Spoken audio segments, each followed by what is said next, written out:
because I'm also a person who's been living with HIV for now 15 years. And it really ties into two things that I've been passionate about. One, which has been raising awareness around public health in the southern sector of Dallas, but also working to engage our communities so that we're more involved with solutions versus just being kind of the numbers where these different health disparities, particularly HIV, continues to be impacted. So I'm just excited to still be in the arena, doing the work that's needed to make our communities healthy.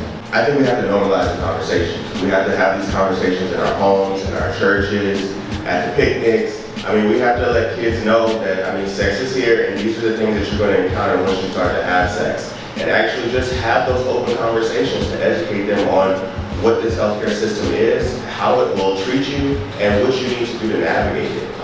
So I think if we can kind of shift the culture with how we talk about HIV and STIs and kind of normalize it, because obviously we see it in the data, it's the real thing. All of us, have an experience with either knowing somebody or living with HIV. So, and it doesn't have a look. We all look very, very different. We all come from very different walks of life, and so there is no look. So that's why everyone should be aware as to the risks that are out there. Jessica, I'm glad you're about to talk because your story is so amazing. And as a female, heterosexual female, I don't want to tell your story, but just how you have children and all that. Can you talk about the stigmas of the Black female that is a heterosexual and why we are being more affected, as Tony mentioned a little bit? I think the biggest stigma that's hard to erase is the fact that it doesn't happen to us, right?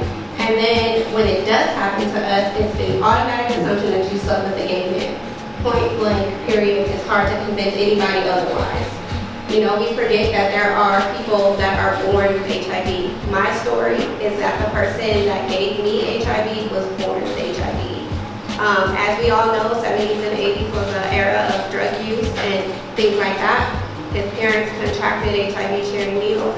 He was born with it, and it was a stigma, right? So he didn't disclose his status to me while we were dating. I was in a monogamous relationship, right? There's another stigma that says you have to be promiscuous in order to get HIV. And that's not true either. If you engage in unprotected sex and you put yourself at risk, then you're just as at risk as anybody else. A lot of times you don't see people that look like me that live my lifestyle, that are living with HIV. So I took it upon myself to make sure that I put myself and my story out there. Now, it did take me 6 years. I did not wake up the next day and say, you know what, I'm going to tell the whole world that I have HIV, because I grew up in the church. And to the end of the point, my first experience with wanting to tell my story was, me wanting to share my testimony at church. And I was told I couldn't.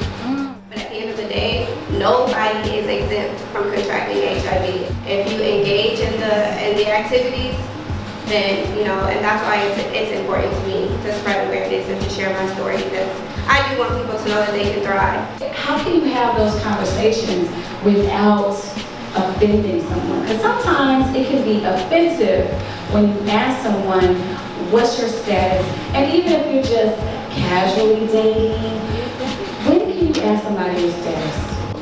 Why should you be offended if somebody asks you your HIV status? That's the problem. That's the problem. Okay, when I was working in the field, we would go out and try to test people, and this is what stigma looks like. You want to get an HIV test? Oh no, bro, I'm good. How do you know? Oh, I got tested when? 3 years ago, bro. 3 years ago? But here's the thing though, if I admit that I need an HIV test, in the minds of other people, I have to admit I've done something horrible, dirty, and disgusting just to get this test. And that's not the case. We don't do that for diabetes. We don't do that for high blood pressure. Why is this different? Because we want to control people's bodies. We want to shame people for their lives, not their lifestyle, but their lives. And it just exacerbates the problem that we already can't get out of. But some people don't like using contraceptives.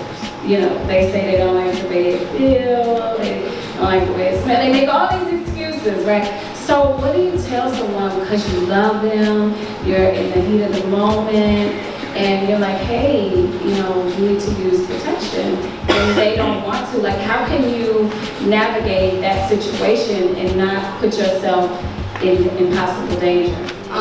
Love, sometimes you just have to take that out of the equation, right? Because at the end of the day, if you love me the way that you say you do, or if I love you the way that I say that I do, then we should be protecting each other.